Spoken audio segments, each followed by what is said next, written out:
कैसा लग रहा है आप तुम दोनों को? ऐसा लग रहा है शिप में आगे एडवेंचर करने हाँ? एडवेंचर शिप में आगे एडवेंचर करने है रानिया? टाइटैनिक टाइटैनिक का का सीन याद है। सीन ज़्यादा है। अच्छा, लेकिन मुसीबत ये है मेरे साथ केट विंसलेट नहीं है, वैसे मेरी शक्ल भी ऐसी नहीं है। चलो ओके जी, तो फाइनली हम हैं यहाँ झूलों के सेक्शन में, जो प्ले सेक्शन है, और यहाँ हम ने ये राइड ली है पायरेट।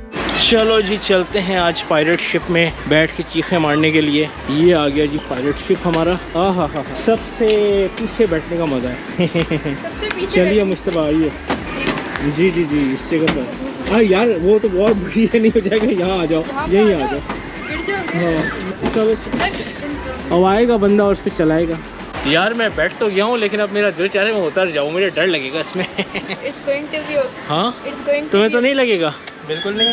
अरे यार, मुझे बचपन से इन झूलों में बड़ा डर लगता था, और मैं बड़े ज़माने के बाद जो है ना इसमें बैठा हूँ। मैं भी। अल्लाह करे कि सब ठीक ही रहे। आखिरी बार मैं जब बैठी थी हाँ। जब मैं थी 8 या 9 साल की। 7, 8 या 9 साल की जब थी, तब डर नहीं लगा था? नहीं, अंदर से बस एक्साइटमेंट होती। अच्छा चलो, आज देखते हैं। आज तुम्हें एक्साइटमेंट होती है, डर लगता है। मुझे तो खैर अभी से लगना शुरू हो गया है, और उतर जाऊंगा। ये क्या करूँ? तुम लोग इधर बैठ जाओगे अकेले? नहीं बैठ जाना है, कुछ नहीं होता। अच्छा यार पकड़ लो ना इस तरह। अच्छा, मेरा बोलोगे ना जब राइड हो जाएगी तो बंद कर। चलो अल्लाह मालिक है, देखते हैं। वो झूले वाला किधर रह गया? जिससे डरते थे वही बात हो गई।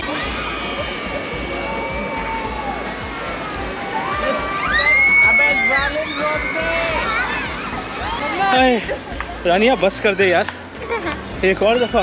मेरी तौबा, आइंदा नहीं बैठूंगा मैं, आइंदा नहीं बैठूंगा इसमें कभी भी।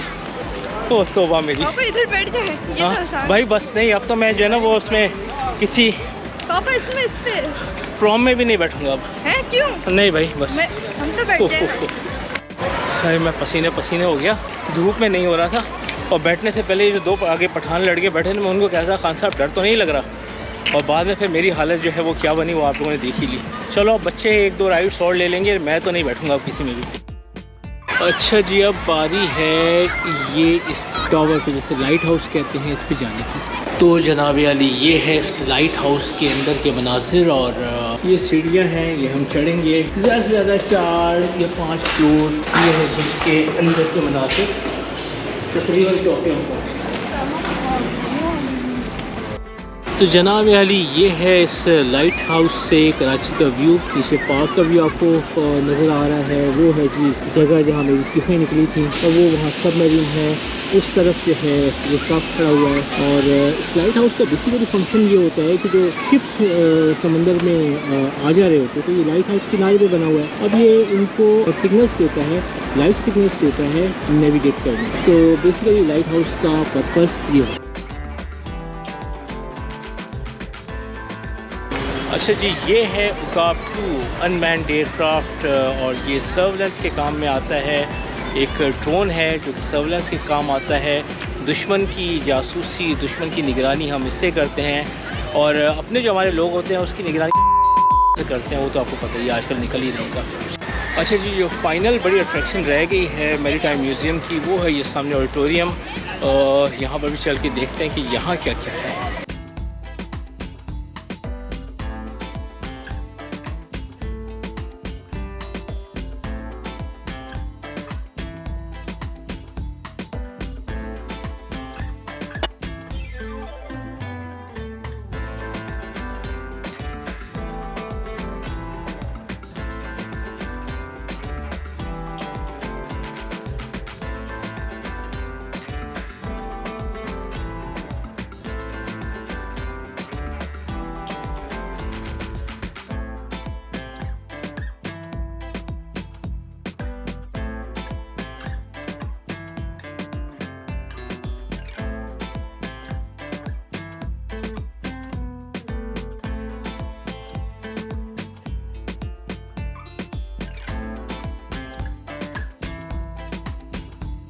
तो दोस्तों, ये था पाकिस्तान मैरीटाइम म्यूज़ियम, और होपफुली आपको मज़ा आया होगा, एंजॉय किया होगा आपने यहाँ पर। अगर आपको मेरा ये ब्लॉग पसंद आया है तो मेरी इस वीडियो को लाइक कीजिए, मेरे चैनल ट्रैवल एडिक्शन को ज़रूर सब्सक्राइब कीजिएगा, इंशाल्लाह बहुत जल्द कराची लव जानी सीरीज़ की एक और एपिसोड में चलेंगे और आपको दिखाएंगे मज़ीद के कराची में क्या क्या है। फ़िलहाल मैं ये कॉल उठा लूँ, फजर है।